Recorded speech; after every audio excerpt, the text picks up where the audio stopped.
What is up, everyone? Welcome to the Quest for the Best Director podcast. I'm your host, Matthew Moore, and joining me as my co-host is a guy who makes more dead baby jokes than Sergei Eisenstein, Caleb Ferguson. Caleb, what's going on? Not too much, just excited to dig into these two movies. I am too. I came in not too excited because I thought Strike was a different movie, but it wasn't as bad, as I thought it was. It wasn't October, so that's something at least. Oh, that's true. And also joining me is the 2018 version of Henry Fonda, Derek Shorzhinsky. Derek, how you doing? Yeah, I'm definitely an angry man, so got me He's modern actually Henry the Fonda. least angry of the men, I feel like. Does that make y'all the angriest of the 12 angry men? Or 3 angry men, I suppose? Yeah, I think that's fair. Caleb, you're definitely juror 3. I agree. I actually just looked it up, and apparently the October Revolution actually started on this day in 1917, so this is especially topical for Strike. Wow, that's nuts. I'm sure that's really not topical for any of our viewers.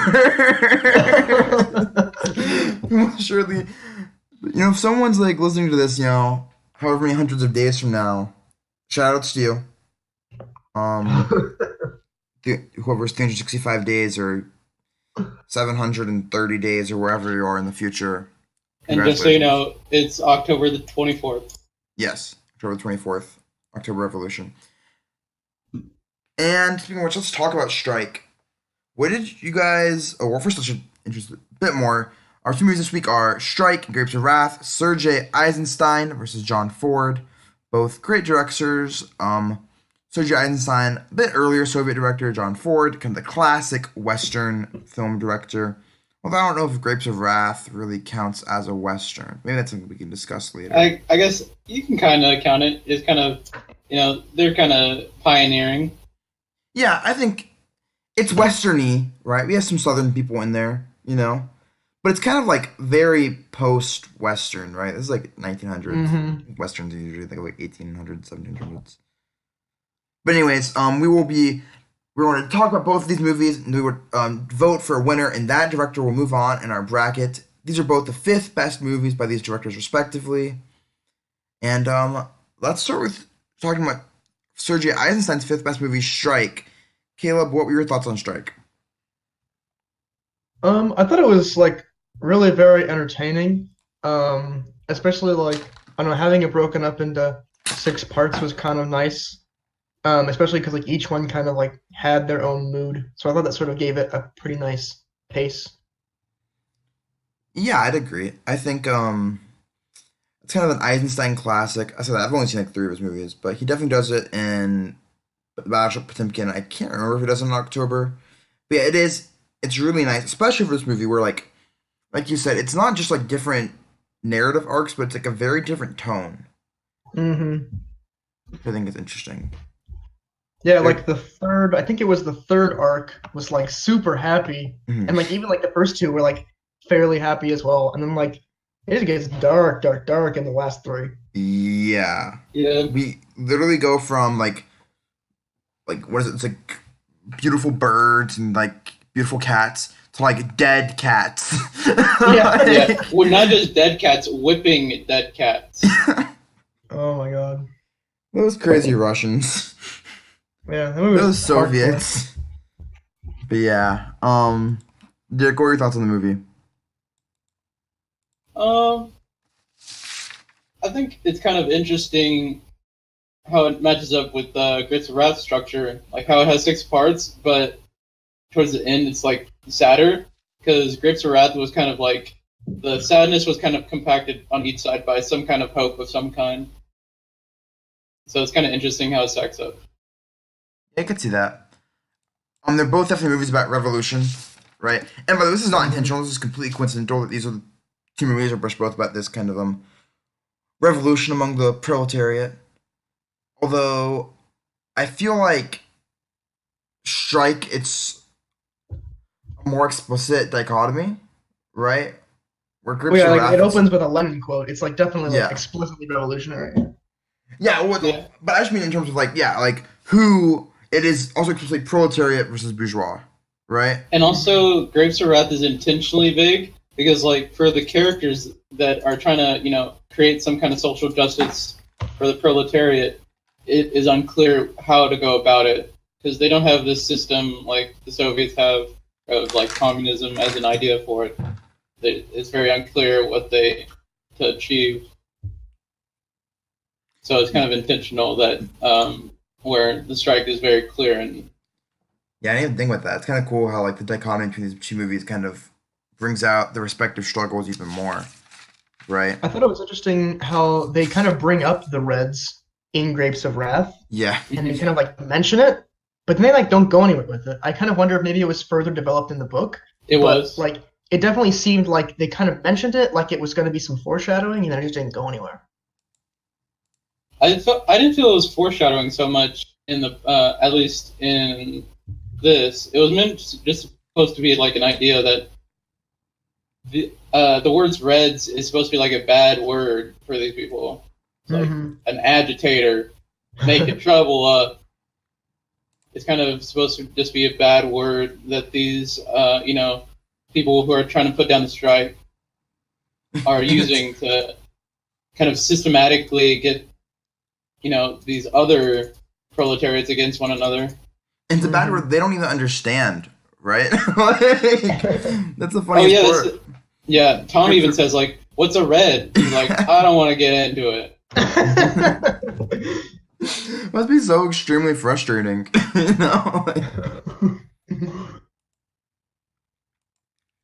Speaking of like things that are kind of mentioned and then don't go anywhere, do you guys remember in Strike when like it kind of like and here's the list of spies and then it has like 12 and then you only ever talk about like 3 of them? That was the most frustrating part. One of the most frustrating parts. It was like I was paying attention, like who they introduced. I was like, oh, this is gonna be important, maybe. Like not important at all. I was like, why did I even put in separate? Yeah. That's it. That was one of my favorite scenes as they're going through each of the spies and you like see what animal they are. Oh yeah, I like the scene where it introduces the monkey and he's like hammering at the block of ice. I thought it was cool, like the percussion, like the strike sounds exactly like ice breaking. I thought that was so cool. It was like the ice breaking was just this is a silent film, so like the ice breaking perfectly matched by this soundtrack. I thought that was a cool effect. Yeah, so I'm still unsure like how to consider the music in this movie because the music was put in like long after the movie was actually made. So especially like in my like ranking of this movie when we get to the end, I have no idea like if I should include the soundtrack as part of my ranking or not. I'm guessing not.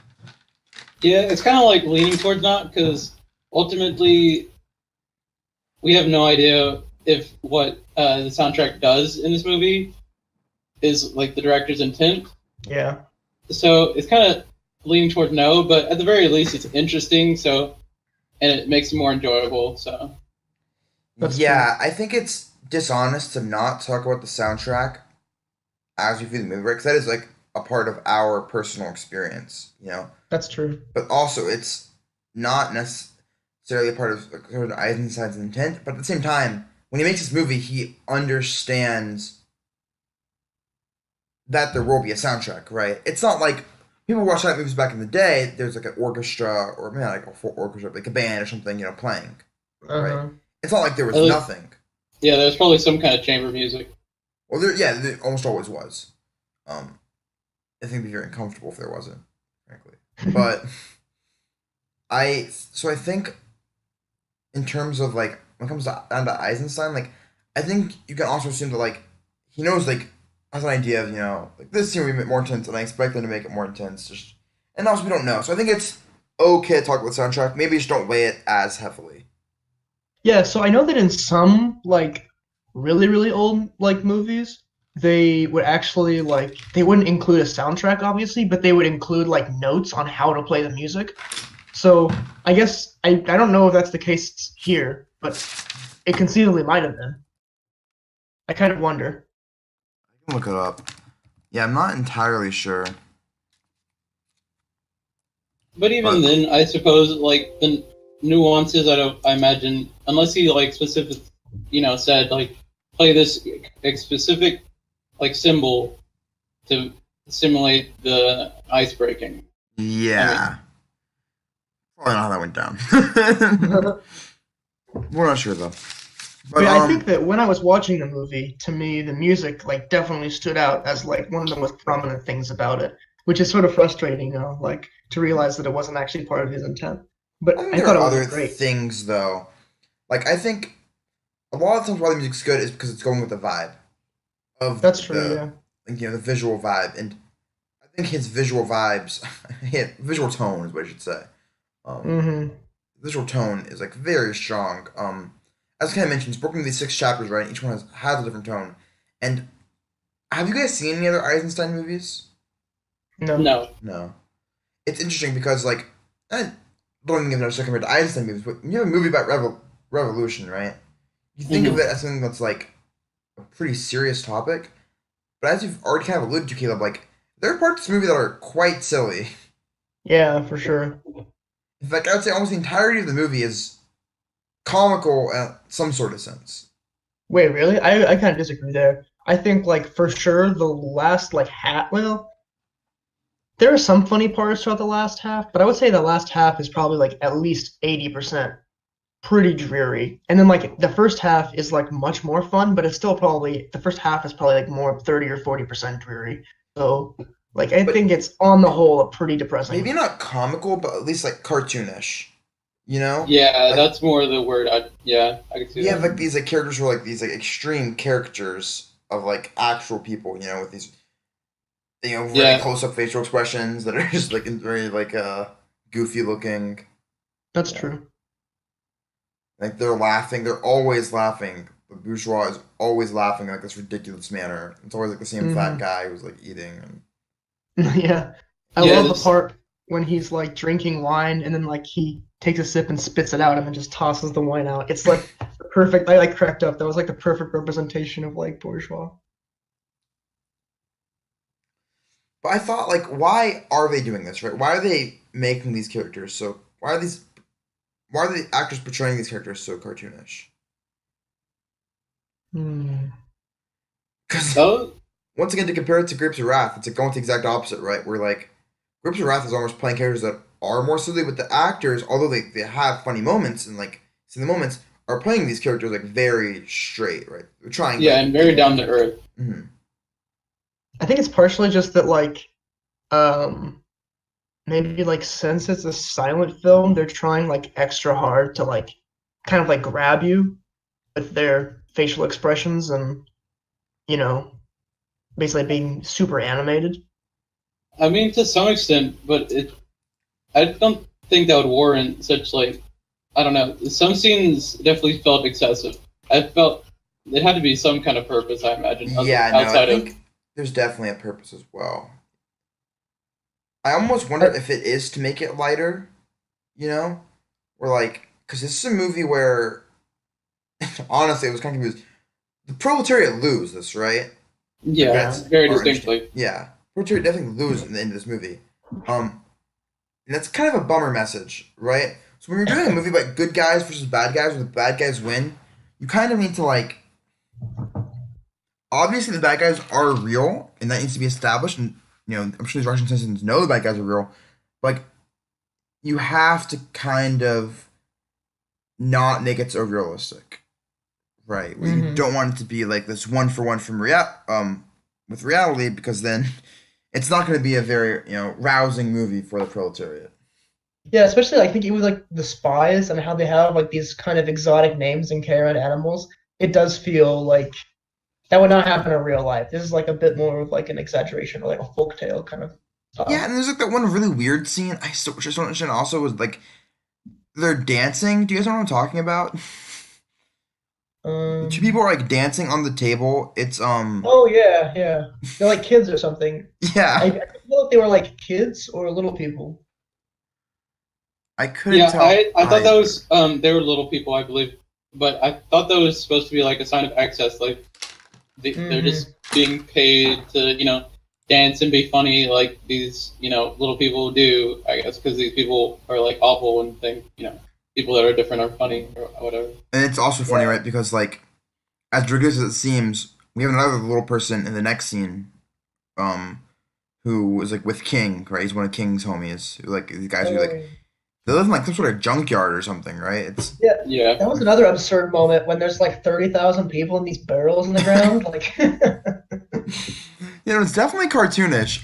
But yeah, and there's like one of his like I guess like best guys, like also a little person, and it's like you're either pleasing the rich or you're like working yeah, for some dude in a junkyard. Like, yeah, not easy being disabled. We're not disabled, but what's what I'm looking for?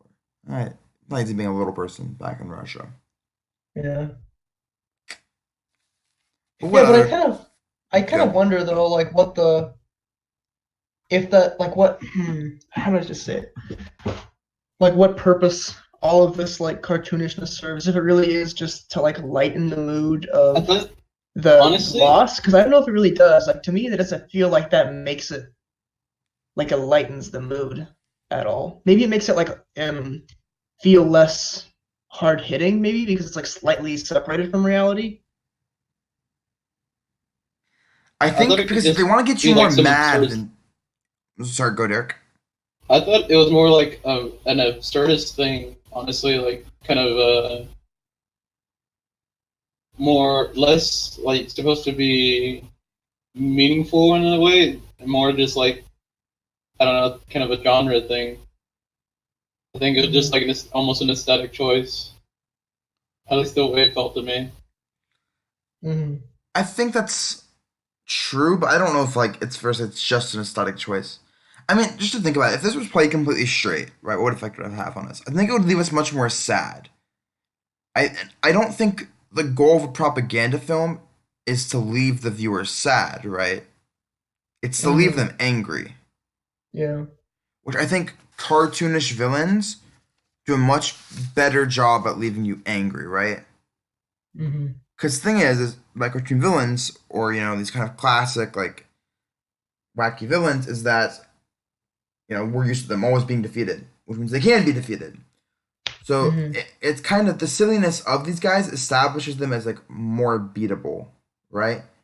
Where if they were Yeah. played very straight, then they might seem unbeatable to the proletariat. This is supposed to be kind of rousing. Yeah. That makes sense. What other thoughts you guys have on Strike? I thought it was interesting, like the way that in almost every scene when there's like combat or not necessarily combat but something like crazy or chaotic going on, like somebody always has like a baby around or like there's always just like babies doing random A stuff lot while of everyone else is babies in fighting. Eisenstein films, yeah. There's a very Yeah. famous baby in Battleship Potemkin as well. Yeah, like I think well, obviously is the baby that someone like the cop literally drops from the staircase.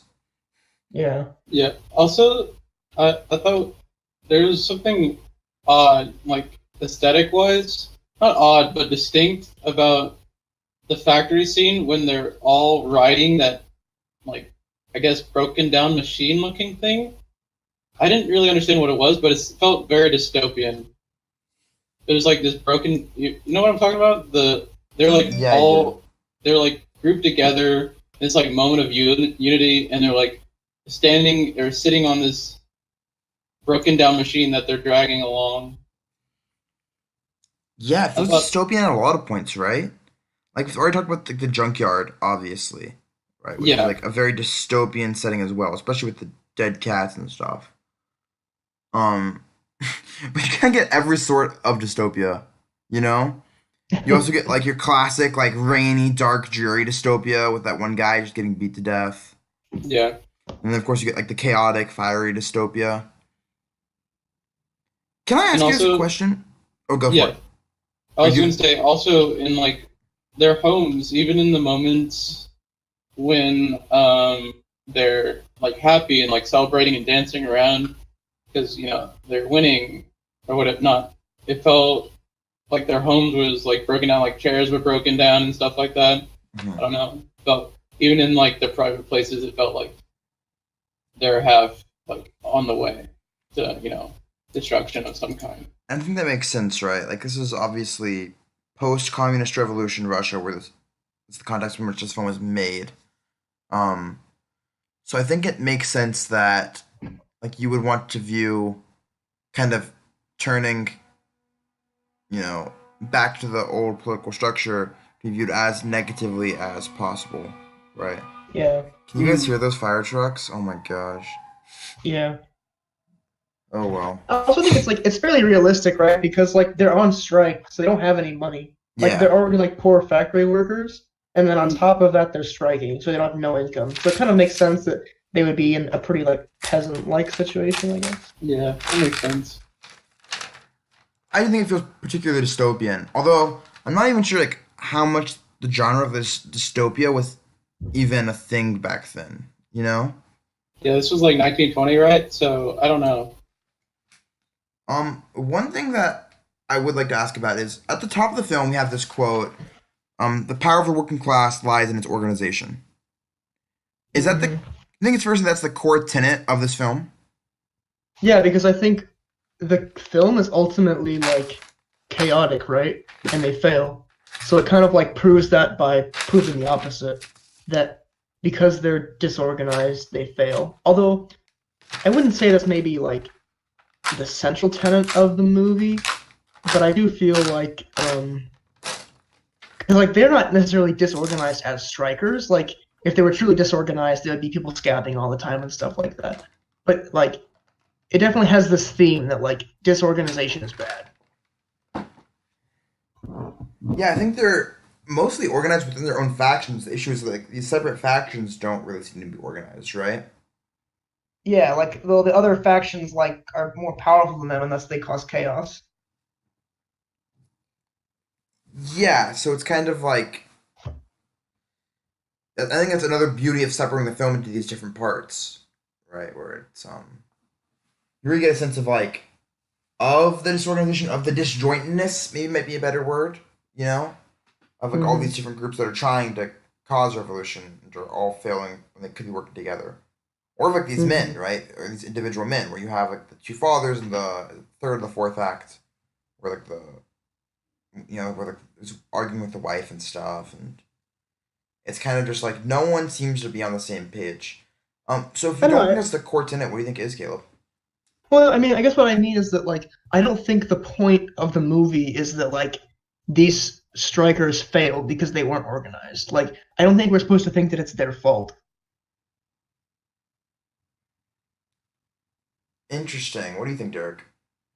Where do you stand on that? I thought that was, yeah, I agree more with Caleb on that. I thought the point wasn't so much that the strikers are at fault, but the systems and are set up so that you know if the big bears with the guns decide to destroy you and slaughter you like pigs, like seen at the end, it's like there's not many choices available to you. So I think it's used to like create like a sort of dependency, right? Like you will be in a helpless situation if you try to. In the old way, you're helpless. I think that's what it's basically Yeah, saying. and all the way your pigs, what it seemed like. Yeah, even with like the and is that a pig or a cow they slaughter at the end? Like, I It was thought a it was a cow. cow, but yeah, yeah, that it was was a pretty cow. gruesome. Yeah. Yeah. Also confused about that. I was confused about a lot of this movie. What's up with What the were you killing of the confused cow? by? Why'd they Because kill the they cow? slaughtered the cow as they were slaughtering the strikers. I think it's just like a visual, like one of his montage kind of effects. Yeah, like I think you were just supposed to think of the word slaughter, like as it Sure. kind of goes between each. And we have talked 24 minutes. We still haven't really mentioned the kind of this use of montage, which Sergei Eisenstein is by far kind of his most famous trait. What did you guys think about montage in this film? What exactly do you mean? Like, can you give an example of when he used it? Like at the beginning with the spies, I think that was Yeah, probably anything very. like that. Yeah, or like you have like the one scene where those guys are sneaking around, and it's like close up of the eye, sneaking around, close up, like so it's kind of meant to tell you that like they're doing something wrong, even though we don't necessarily know that they're doing something wrong. Hmm. Stuff like It's that. almost like the entire film was like that because it wasn't like there wasn't that many like long connected scenes or shots. It was mostly like Yeah, no, it's bouncing Yeah. around. That was kind of the weakest, one of the weak points of the movie. That like it just felt like one big like montage almost. well, that's what Like Eisenstein does. Yeah, he's all about the rhythm of film.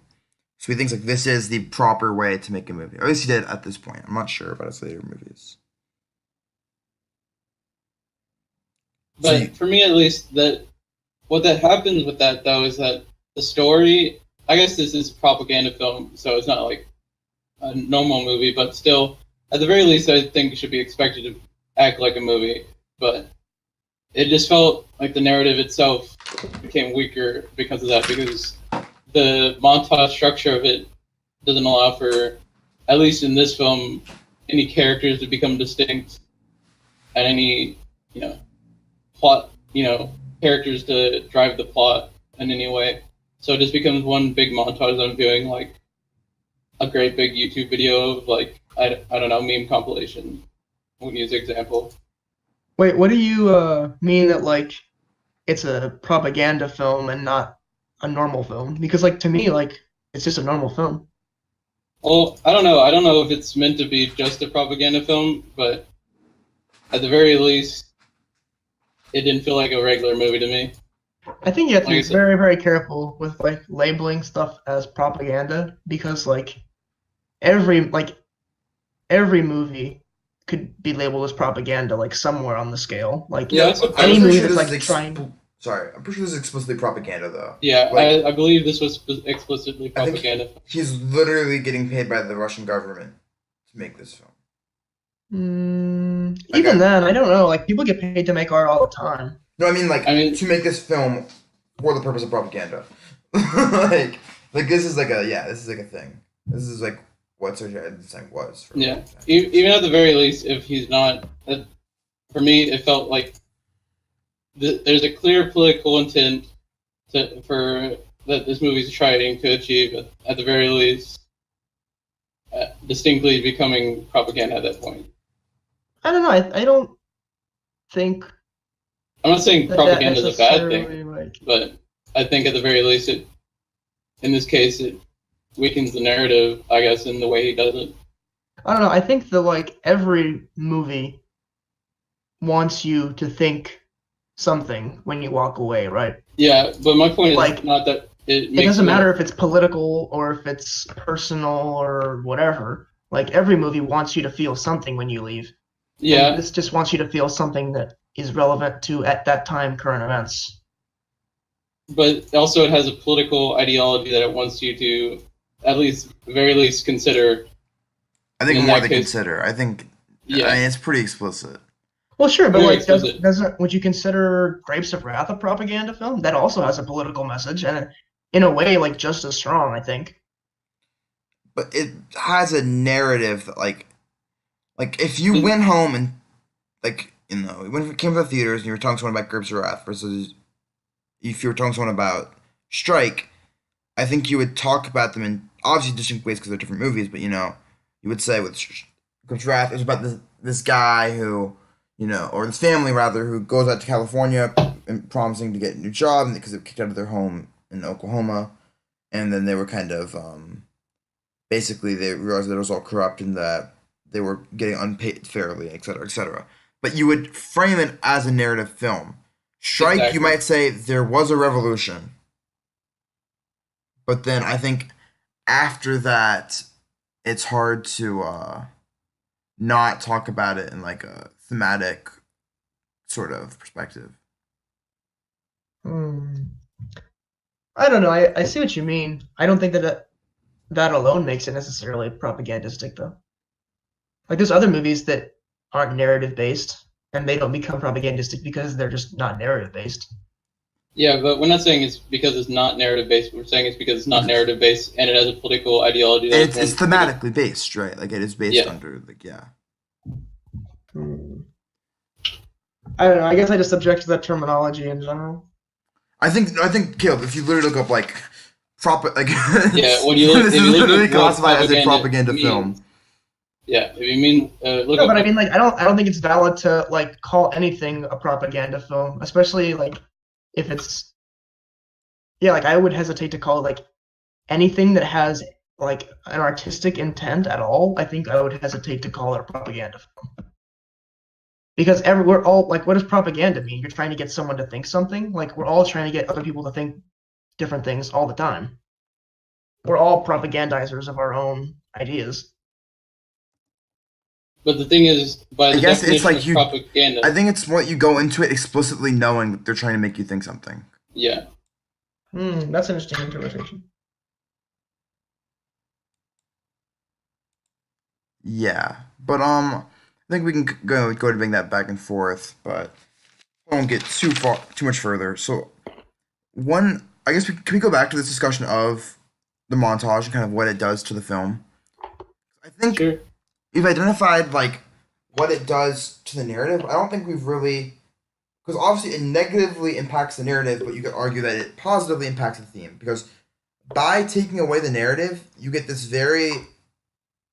a sort of collectivism, right?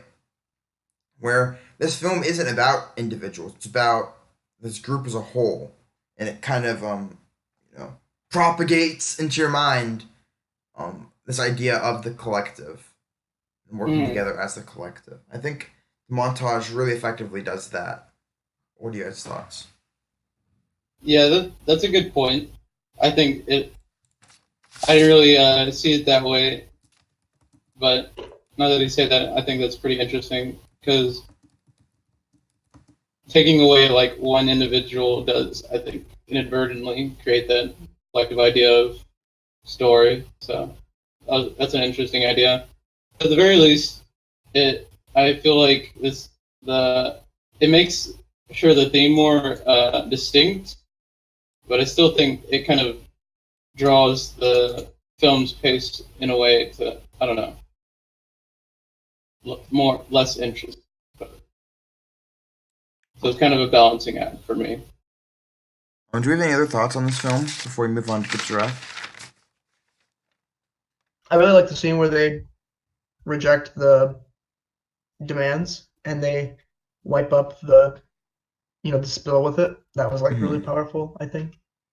And like Also, not only that, but it's the spill from the orange that he used as a metaphor for like squashing the strikers, you know? yeah, I can see that. Yeah, I thought that was a really cool moment. I thought also like obviously another really intense scene is the horse scene, like the kid who's like walking through. Yeah. Mom goes save him, and they all go and push back on the horses. It's kind of a Yeah. cool. Once again, this kind of individual becoming a collective, I thought was really cool. hmm I think the other cool thing was like during that scene, they're like the guy that's been kind of like captured. He like fights I don't know if he's like a police chief or a general or whatever, but like he fights him and it knocks over that like inkwell and it spills the ink all over the map of the district and it looks like blood or something rolling through the streets. And as that's happening, like there's like literally blood in the streets of where they're like charging down the protesters and killing them. Yeah, I thought that was super cool. Um, and there's so much stuff like that, right? Like we could go through this movie and just talk about like all the little things that he does like that. And I think that's by far the strongest point of the film is just his creativity with these montages, right? hmm But I guess now we can move on to Grips of Wrath. You hmm good? hmm Okay, well, what is everyone's? We kind of already talked about Grips of Wrath a bit, but it was sort of in this context of Strike. What are everyone's thoughts on Grips of Wrath as its own film? I think the acting is very distinctly realistic. Like how we already said, this was Strike was more cartoony. This was very distinctly realistic, and I feel like also the shot comp brought that out in a very interesting way. So like the scene where Casey, the preacher, ex-preacher, is talking to Tom at first, and they like run into each other under the tree. I thought it was really interesting how the director didn't like focus on their face per se. It was like who was talking and how the conversation was going. It was like if it was a monologue, was kind of like focusing on them and on the background, like on it, like the person from their position to the background. So you've got like the idea of them being in that position, like very like existentially, which I thought was interesting. And then when they were like conversing to each other and like drinking together, it was them together with the background on it. Yeah, it's them kind of sizing each other up and then well, to borrow a term from the Soviets, camaraderie, right? And as he goes from kind of the two stacking each other up, like you said, individual shots, and then two together, it's the same shot. And I think that really speaks to John Ford in general. When I think of John Ford, I think of clean. You know, everything he does in the movie is just so clean. We talked about that with David Lean. I think it's even more so true of John Ford. Yes, definitely. I think you also see that from not quite the opening shot, but one of the opening shots where he's driving with the nosy truck driver. Yes, I like that a lot too. And we'll go, yeah. It was just. Well, I'm sorry for cutting you off, but it was just like what I liked was it was like just them in the car. It was just what you needed to understand the situation. Is that he's being driven to this location, and they're together, and this guy is trying to, he thinks he's a convict, but he doesn't know how to breach it, so it's kind of like he's always focused on the road, but you don't need to look at the road to know that he's looking at the road, trying to avoid him. So it was kind of interesting that, and then immediately you can kind of see Tom, like, slowly but surely look his line of sight, going to the other guy and, like, kind of being like, yeah, I'm a convict, what are you going to do? Yeah, exactly. You get a really objective shot. A shot with sorry, I'm struggling talking today. A shot with very little subjectivity, where it's like it's from an angle, but it's as forward as you can get, while still seeing that there's a moving background, right? Because I think there's the traditional kind of the Hitchcockian way of like showing people driving, which is like the heads on of the steering wheel, and you kind of see people. And you kind of see the background. Maybe it's moving, but it really takes you out of the film, right? Because it kind of looks like people are sitting in the car. Yeah. But this, it looks like the car is moving. Like it doesn't feel like you're watching something stationary, but it still remains as objective as possible. As right now, you are an objective viewer trying to figure things out yourself, right? You're not necessarily like much like a truck driver. You understand something like to him, right? We're kind of trying to figure out what's up with this guy who wants to ride, but also from Tom's perspective, you're trying to, like, you can be sympathetic to him as well. So that was really good. Yeah, speaking of sympathetic, I thought that, like, one of the strengths of Grapes of Wrath is that, like, everyone seemed really sympathetic. You could really, like, feel for all these characters. Well, at least all of our good guys, right? Yeah. Well, yeah, not the antagonists, but even, like, the people that are sort of, like, side characters or people that you don't really know that much about, like, when they kind of like are at that rest stop or camp or whatever, and everyone's just kind of like talking about how it's not all great in California and stuff like that. Like you really feel for all those people. Yeah, that was definitely something like, especially the scene where like Ma Jode is putting away her, deciding what to take and leave, like the things that she's collected all of her life. Like deciding what is like worth packing onto the truck or not. That scene, I don't know, it was just like so powerful for me. I literally cried. Just like this woman, all of her possessions are reduced to this one little box, and she can't even take the one little box. She has to decide what she can carry on a person. Yeah, I love that scene as well. I think it like you need something to like emphasize the simpleness of this life, right? That's like not too corny, like. Go wash, get the bucket so you can wash the clothes. You don't want anything like that, right? And this does it so much more effectively in this really powerful way, And this is a decision that they'll have to make. And is it a decision that she's making, maybe all for naught? Is the question that, we're afraid of as we watch it. Because, Yeah, I thought the mom was like by far the strongest character. Yeah, I felt like she was the main character. I think, because even Pa says it, Pa Jode, he says, I'm not good no more. you're the one now or whatnot, Mm-hmm. and it's like, yeah, we feel that throughout the entire film. It's like at the beginning, he's like the one who we see when we first come to the family, but then it's like as things progress, it's like her and Tom that we see. It's like they're the backbone, and we can feel that because like those are the people who, when the police come, those are the ones who talk, and and also distinctly, the music was interesting because it also signified this, like that scene that I was talking about with the Majo deciding what to take and not. What happened that I think was really good is that immediately when we cut to her alone, distinctly alone, it starts playing the sad accordion music. And it's like immediately at first you don't really know, but towards the end when it does that again when it plays when Tom is leaving Maud Joe, it's kind of like the passing of the torch. It's like I don't know. It's like the final moment when Maud Joe becomes like the one who has to carry the family, and that's how the film ends because she has to carry the family now. Yeah, I thought that was so great. Ma is definitely a really interesting character throughout.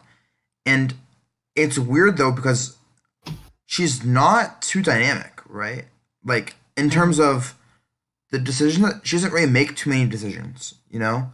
She's extremely passive throughout, which I thought was interesting for a character that, kind of maybe doesn't bookend our film, but ends our film. Why do you guys think they kind of chose to make her so, while so effective kind of thematically, so ineffective narratively? Or do you think Because it's that's like, unfair for me to say that she's ineffective narratively? I wouldn't say she's like really ineffective narrative, but like the whole point, she kind of like sums it up at the very end, like in her like last little monologue about like how she's the people, like she's always gonna be there because she's sort of like the representation of like this like rugged poor folk who are just doing what they have to do to get by. So I think like she sort of like personifies that whole class of people as kind of taking their lumps and get through.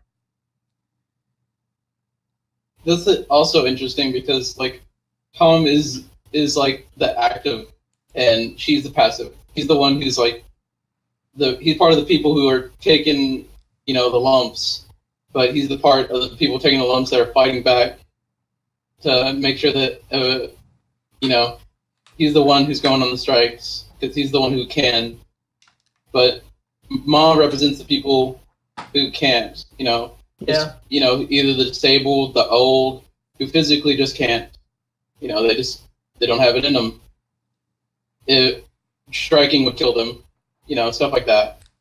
yeah, So it's kind of necessary that she's a passive one because she's the stable backbone of the family that has to be there, but she's also represents like the stable backbone of the family that has to stay there out of both the necessity for the people who are there still, like the children and the disabled that need someone to take care of them, but also the people who just this is the choice they have to make. I really like that interpretation of it, especially like it, relative to that scene, right when they get into California, I think, where you have those two guys who are like, Oh, these yeah, the poor gas station. Southerners, like, how are they? I'm like, they're so tortured. Like, couldn't understand how, why, like, only someone as like dumb as them would, let themselves be tortured like this, right? Or like I remember because I like wrote this down, but they said stuff to the effect of, yeah, they're not even human. A human wouldn't, stand for suffering like this. I was like, it's kind of just like the apathetic, almost apathetic nature of her idea in America at this time. Like, gosh, golly, how are these people living like this? Hardly human. Yeah, and also just like they act like there's a treatment for it, right? When that's where defining this is all she can do, you know? Like they Yeah, said other than die. they Yeah, have to go through this desert. They don't have a choice. I think Tom says that at one point. It was like yeah. The police officer comes and he's like, or the young police officer, I guess. He's like, I don't know how you people do it. I don't have the nerve for it. hmm He's like, And then Tom's like, well, we have no choice, so it's either that or die. And it really is a great moment. Especially all this takes place within California, right? Which I think is a really interesting place to have a Western, you know? Yeah, it's the new frontier, classically. But also, it's within America this time, right? This is where Hollywood's happening, you know? Mm-hmm. Grapes of Wrath is 1940, correct? And I guess Yeah. this is also like, you know, it comes from a book, right? When was the book made? Only a couple years before, though, right? Yeah, only like a couple. Like early 1930s. So this is really when we're starting to get into like, yeah. So book's made in 1939. I think the movie's made in 1940. Wow, that's really close. Holy cow. Yeah, this is really the golden age of Hollywood. You know, Mhm. this is the new frontier for America, right? Where it was so still New York centric, and now Hollywood's really taking over as the place for entertainment and potentially commerce. You know, maybe it's not as constructed to not analyze a narrative like I am, because once again, if we're gonna say, well, you can't really credit Sergei Eisenstein for the movie, you can't really credit John Ford for the source material. You know, Yeah. But you can That's- at the very least credit him for the changes he made. yeah. So why don't Yeah. you talk about those? Because I haven't read Grapes of Wrath, so you can get into that. Well, at the end in the book, the family is like dissolved and whatnot. So this at the in the end of the movie though, they're together still, though less extent because grandma and grandpa die and Tom has to leave. So I think the book ending of Hope was very intentional because on the point of the director. So that's probably the big difference I imagine. And For also, like we can talk about this theme of responsibility, right? Where I was reading the book, but I think if everyone leaves, you kind of get this thing where once you don't have a family, you have nothing to really tie you down, you know? But like almost having a family is, while it is more hopeful in the sense that like you're all together, right? And you can potentially find happiness, it's also more sad because like this is the rest of Ma's life, you know, is gonna be taking care of this family. yep. I think also like on the flip side of responsibility with like all the negative stuff that's happening in the movie, like one of the major themes is that like no one's really responsible for like all this bad stuff that's happening to them. Like in kind of one of the earlier scenes when they first get the Mm-hmm. message that they have to leave. I think it's like the one guy that's like he stayed behind and he's kind of like telling his story of how it all happened and he Muley. says, yeah, that's his name. And they kind of come in and they're like, well, who do we gotta shoot? And it's like, well, you can't shoot me. I'm just doing my job. And the guy above me is just doing it because he can't make it. The guy above him is just a banker who doesn't really know anything about the situation. And it kind of goes all the way up. And then the guy comes on a tractor and he goes to shoot him. And it's just one of the regular guys from Oklahoma that's just doing his job. And so like almost all of the misfortune in this movie happens like just naturally. Like no one's really responsible for the bad stuff that's happening, kind of arising the system and the times that they find themselves in. Yeah, like he even has the line, the tractor driver, who, and he's like, "We both know you're not gonna shoot me, because if you shoot me, yeah, I'm gonna die. But then you're gonna die too, and then your home's still gonna get run over. So all you did was kill me and you both, right?" Yeah. Um, He also says like your house is still gonna get bulldozed too. So it's like yeah, exactly. It's kind of like unless you can really like talk to everyone at the same time, much like Strike, right? If all these factions could just like have a conversation, maybe something could get done. But obviously, Muley can't, you know, affect the banker in Oklahoma or whatever, Oklahoma City. Yeah. and the guy on the East Coast. Yeah. What do you think of these opening scenes? We haven't really talked too much about them. Um, how do you think they set up the film? Why do you think Ford chooses to set it up this way? I liked the our main character was like way more well dressed than all of the people that he like comes home to, and it does a pretty good job of like setting him up as like the very collected, well prepared guy who's going to be able to, sort of like captain them through troubling times. Also, it at least for me, put in the idea in my head that prison for these people is probably better than like trying to make it on their own to California. Yeah, which is nuts. Or even Like, being at home in Oklahoma, right? Like, yeah, even at their home, like prison for these people is a more viable option for like well-being. So it's I nuts. don't. For me, that just like more concretely put in my head that these people are on like the bare edge. This is like this is as low as it goes. What are we supposed to make of Tom? Because very quickly, we're introduced to him as someone who went to jail for homicide, as they like to say, which I think is a fun pronunciation on Henry Fonda's part.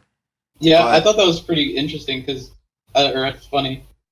yeah, um, but then obviously he didn't murder someone, right? Which is like usually a big no. But he kind of logics it out, where he's like, "Look, I got into a fight with the guy. Yeah, it was kind of dumb. But then he pointed a knife at me. What was I supposed to do? You know?" He's like, "Yeah, yeah, yeah, sure." What do you think supposed to think of this character? Honestly, that kind of his flaw, like him being a murderer, made him way more concrete for me. It was like, oh, this guy's a guy, who stands up for what he got to do. So it is kind of more definitely was a good character trait, I imagine, for a person who has to do what he's got to do to get to California. I think it's interesting how kind of viewing Tom. We kind of talked about earlier about how is Grips of Wrath a Western? It's a question that we didn't really go too far into, but when Derek you said kind of said yeah it is, but it isn't, right? And I Mm-hmm. think Tom is very much a Western hero after the Western. You know, like this is kind Yeah, of if what would happen if the Western was in modern times, right?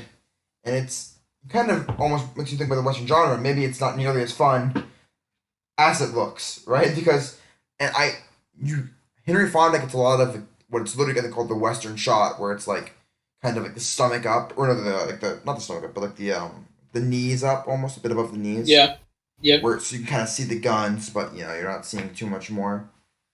He gets a lot of that shot, right? A lot of the traditional cowboy shot, but and he's tough guy. He's killed people. He in all ways should be a Western hero, but he's not fighting Indians. He's fighting a system, which is significantly less compelling to or less envious of a role. Yeah, I think like the story in general is kind of about that like conflict, like the West and then some sort of like civilization marching on and that sort of thing. Especially to me, like in those scenes when they're driving west and they kind of like get to those grocery stores or whatever and they just like want some bread and they're like, no, you can't just buy bread here. We have bread, but you can't buy it. 'Cause that's not the way this store works. And like here, just cut us off 10 cents worth of bread. No, if you buy bread, you gotta buy the whole loaf. And all these sort of things that like happen with like modern society that don't really make sense if you're from the country. But are just sort of like rules you live by. Like you're never gonna go to the grocery in modern times and like try and buy half a loaf of bread for half the price. Um, so it's sort of like them kind of moving out of the, country times and into the modern times. And I think like our main character and the genre like represents that. Like it's a Western with a Western style hero, but kind of like coming into conflict with like this like oppressive, very like ordered modern society that's like very strict, regulated, rigid. Yeah, I think. Well, it's interesting, right? Because the Great Westerns always take place post Wild West, right? It's like the Great Samurai films Yeah. always take place after the Age of the Samurai. But this is like after the Wild West, right? Like these people aren't like this sad figures lost in time. They're these people who are forced to encounter time, hmm who are forced to move on, who have lives to live, and they can't even pretend to be cowboys anymore. They have to take care of their family. Yeah. It was Really interesting tough. that he said something if like it was kind of more urban in civilization because I thought it was kind of interesting how like when Ma's talking about Connie leaving Rosa Sharon, how like what is the baby gonna do? It's gonna grow up without a family, and if without a family, it's basically almost an animal, no structure or nothing. Hmm. It's kind of like that's kind of the urban reality coming to these people are like coming to face with like the urban reality and like their like family lives. Yeah, right. This is something that probably just doesn't happen in the South. You know, people at least back then probably didn't just up and leave their significant others. Yeah, it is like this harsh um, encounter with reality. How do you think? What did John Ford do to kind of emphasize that though? I think um, it's kind of like in the like the people kind of like the sheriff or not the sheriff like but the guy who first comes in to Muley and uh he's like representing like the urban like idea of like industrialization of farming coming to face with these like rural farmers who don't understand that idea. It's like these rural farmers are like, well, who do I gotta shoot? And in urban times, it's like, well, you can kind of go try and see if you can find the CEO, but he's just like the CEO of the company. The board's just gonna decide like the next guy, and then you're just gonna die, and your Yeah, there's house is gonna. no the individual is lost in urban society, right? But I Um, thought that was distinctly also in like the design of like the clothes that the sheriff and the superintendent and the guy who comes to Muley's farms wearing, but they're wearing the cars they drive. The cars they drive are distinctly more in the times like the farmers are driving like jalopies from like 1920, like that you almost had to hand crank. But these new like superintendents and sheriffs are driving like some new stuff, like they have like tires on the side and the fancy stuff. So I interesting. felt It's there is actually like a distinct thought behind that. it's funny, right? Because when we think about vehicles, obviously the big vehicle is the truck they have, and you guys haven't seen Stagecoach, have you? Another John Ford movie. No, No. Well, in Stagecoach, the Stagecoach becomes a location.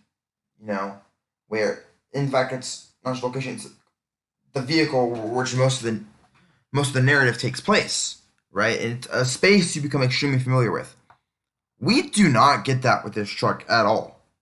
You know, we don't really get these establishing shots of the truck, especially the back of the truck, which I thought was really interesting. Even from the get go, like as it leaves, we don't get kind of the classic, like, Beverly Hillbillies credit sequence where they're all like waving on the truck or anything. We get a shot of the house that they're leaving. And as it moves on, we do get some shots of the truck moving on, but it's less these like, kind of beautiful, kind of like nature shots of like the truck moving through like society. It's more just like signs, welcome to Arizona, welcome to Oklahoma City. It's like the truck isn't it's not about the truck for them. It's about where they're going, which I thought was interesting and where they're leaving. Yeah, I do think the truck kind of becomes like I agree that we don't get that many shots of it. Like we don't really know what it looks like on the inside, but I feel like it's kind of around enough. It almost feels like its own character or something.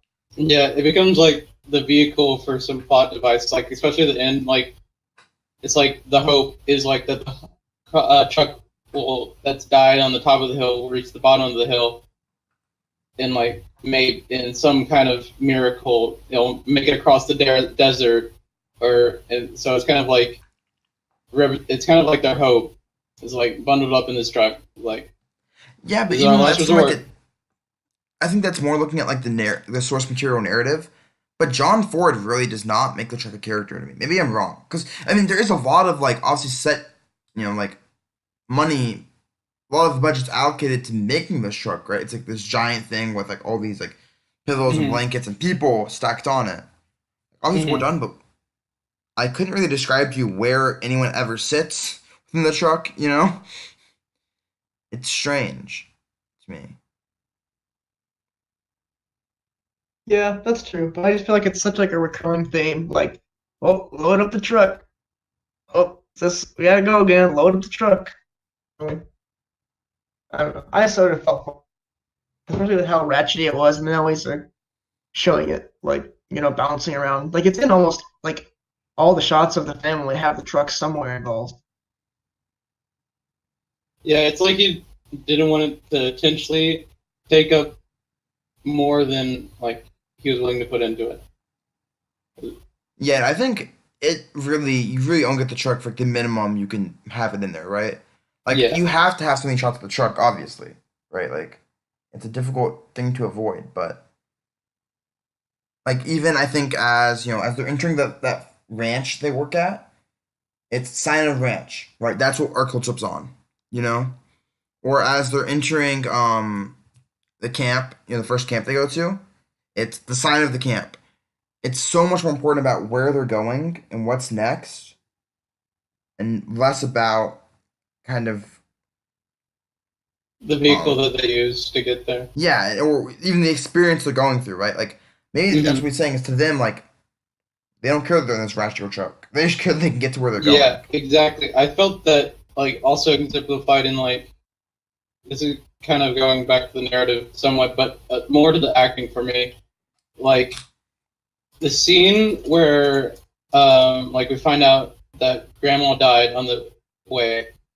Uh, Mhm. the like mom Joe is like isn't like oh my god grandma died. It's that I made sure that she knew that we why we had to keep going. Is like we had to keep going, not that I made sure that at the very least you found peace in that. It's like no grieving allowed. Just keep on going Hmm. because we can't afford to keep on grieving any more than like half a second. Yeah, there's not time. Yeah, there's not time to dwell on life. You just got to get where you're going, and maybe there is like a beauty in that, right? Like obviously there's a thing where if you sit and think too long, you'll drive yourself crazy, and maybe if you're really just sitting there thinking about how terrible your life is, you'll never get anywhere with it. Oh, that's interesting. Yeah, she definitely acted that very pragmatically, which I think was an interesting touch. For sure. Anyone have to make any kind of final interesting points about Gripsarath? The scene where Tom goes into the family house after talking to Casey, how he like at first it's just like completely dark, and it is kind of interesting how John Ford lets like the light just be completely natural, and yet we still understand like and we kind of appreciate it for that. So, and then when he lights the one candle, it's just like the source is the one candle, and he kind of plays around that by like bringing the candle to Muley's face to see who he is. Yeah, Casey's a character yeah, Yeah. well, I think that's yeah, like John Ford, he works around his lighting really well, right? We also like it's never uncomfortably dark, right? There's like definitely times when things are uncomfortably dark or like unnaturally lit as well. He makes his lighting always like feel natural, but also it's Mm-hmm. never dark to the point where like you don't know what's going on. You Yeah, know. Yeah. we're always comfortable with the lighting, which I think is definitely probably difficult to do. With black and white. Another time that like he used darkness because I noted that time when they walk in the cabin, like how dark it was. Another time they do that is when um Tom like leaves the ranch, kind of goes to those guys' tent on the outskirts of Oh town yeah, or whatever it is, and then the Casey or whatever his name is, priest guy, Jim Casey, he like they're talking and he kind of like almost like rocks back and forth, like he leans yes, in for some emphasis, and like he leans into the candle and it illuminates him, and then he kind of backs up and it like recedes back into the shadows, and it was like yeah. It like perfectly emphasized what I was like, yep, I'm paying attention right now. That was Yep. really cool. Yeah, I think in general, like I said, John Ford's just so clean, right? And I think also Eisenstein is for what he's doing is also extremely clean. For the record, like Yeah. very rarely taken out of it. One character that we haven't really talked about yet, as one that Derek kind of mentioned, which is Jim. Don't call him preacher Casey. Yep, What do you guys I think love of that dude. Jim Casey? He was such a great character. Like how both Carradine played him, and as he was like the perfect heel to getting Tom to think, and he kind of, especially like the scene where he like takes the rack for Tom hitting the police officer. It was like perfect how he played that. It's like perfect understanding of what needed to be done. Is like for the people. He just the understanding guy who's just doing this for both his friend and the person he cares about. Yeah, he's such a homie. Can I ask you a But question, it's kind Derek? of hmm, In the book, is Jim Casey like as lost as he is in the movie in terms of like what life is and so like yeah. I existential? think that's supposed to be like something like the idea of lack of clarity is supposed to be something even in the book. Okay, because yeah, I just thought that was so cool that we usually we have like these wise men characters. It's characters who are wise and seem to have things figured out at least to some extent. But Jim Casey very openly doesn't, and that's kind of what makes him such a compelling figure to follow. Is because when he kind of does figure something out, you want to go with it, because this is a guy who's actively searching. And I think it's so easy to get on board with Tom when it's like, yeah, you just if Casey thinks this is the way to go, like it's put a lot more time into this than you have. Go for it. Any last thoughts on either of the movies before we vote? Um, it's kind of I still think the sad accordion music is so cool Yeah, because it's so distinctly Mon Jode, but at the same time kind of understood that it's Tom as well because kind of how it's played. It's kind of like the moments where Ma Jode has to play it up, or not like play it up, but handle the scene in like when she like they're leaving for California and it's Ma Jode talking to Tom. It plays again, so it's not like just about her being sad.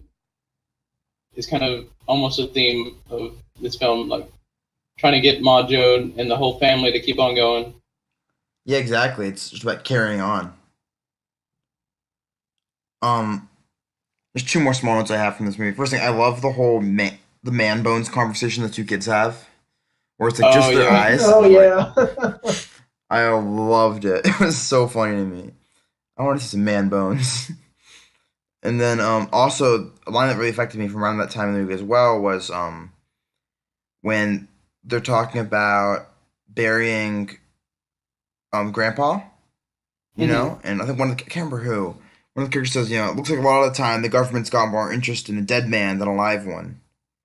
And that really hit. I was like, whew, yeah, so true, right? Like, we care so much for people like who died and getting justice for their death. And we don't really care about the people who are dying. That was yeah, amazing. and living on the fringes of society.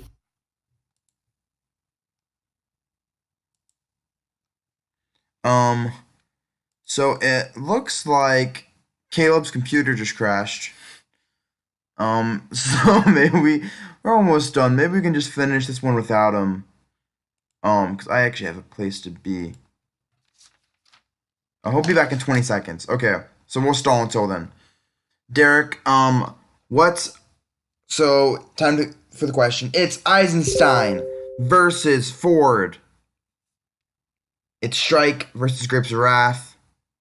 Derek, which one are you voting for? Um,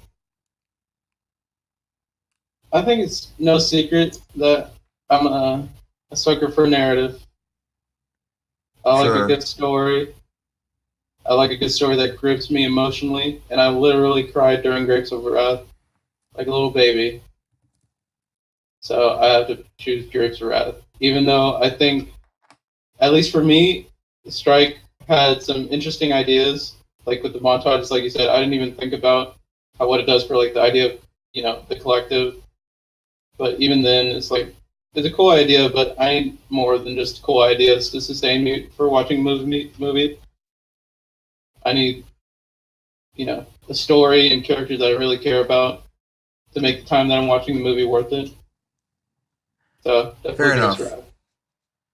Fair enough. I mean, I think it's all like I think you're being a bit like unfair to John Ford when you say like this is also really good things that he does like Yeah, besides outside of his obviously, I'm narrative. not. Yeah. I feel like a director, like he could have done a lot of things wrong directing Mm-hmm. this film. It's And he like got it's them all not right. just the book. The book is going to do some, but it's still a book. He has to like correctly, adapt it, create the set design, actors, etc., etc. The shot comp. Shot comp is just perfect in this film. I think we just showed one example, but I could not imagine it better for the scene. Like, And by for the way, example, Henry like Fonda does a great job acting too. Oh my gosh. yeah. Yeah. So like Henry Fonda blows it out of the park. John Ford blows it out of the park completely. Like especially that scene with Monjode and Tom at the end. It's Mhm. like we saw the platform that they're dancing on and they're happy, having a good time, and it's like perfectly in the backdrop when they're talking about Tom leaving. That was a good touch. Totally agree. Caleb, Hmm. which one are you voting for? Um, boy,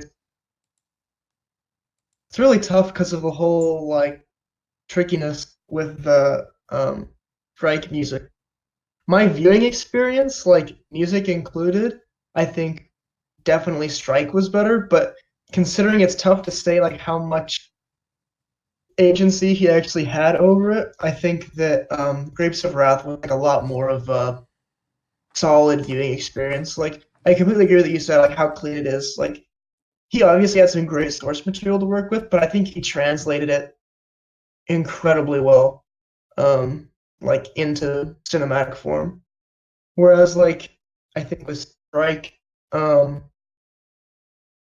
I think it was obviously like super inventive and like tried a lot of cool things, but to me like it was a little bit less clean in general. Like I think the narrative got kind of tricky at points. Um, yeah, so I think just in terms of like a more like solid product that I felt never slipped up or made any mistakes that I could think of, I think that would have to be Grapes of Wrath. Yeah, I came to Strike expecting to dislike it because I thought I had seen Strike and seen clips of October, but I had seen October and I'd seen clips of Strike. It should Uh, have been obvious once I remembered what like October's about, but not the point. I was impressed with Strike a lot. I think it did some really fun things. I was really, I liked how you did it like this kind of this rainbow of emotions. That said, I thought Grips of Wrath was super strong. I thought the casting was strong, like Derek said. The shot comps extremely strong. Um, I I think it's. I would also vote for Grips of Wrath, although my vote doesn't really matter.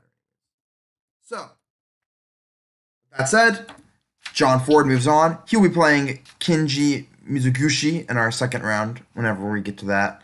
So it'll be John Ford's Stagecoach is next. So this is gonna start getting fun. Stagecoach, a classically amazing movie. Actually, it's shocking that it's only his fourth best, but that'll be really good. And it'll actually be against Kinji Mizugushi's The Story of the Last Chrysanthemums. So that should be fun. Also on that we have it's gonna be Stanley Kubrick versus F.W. Murnau.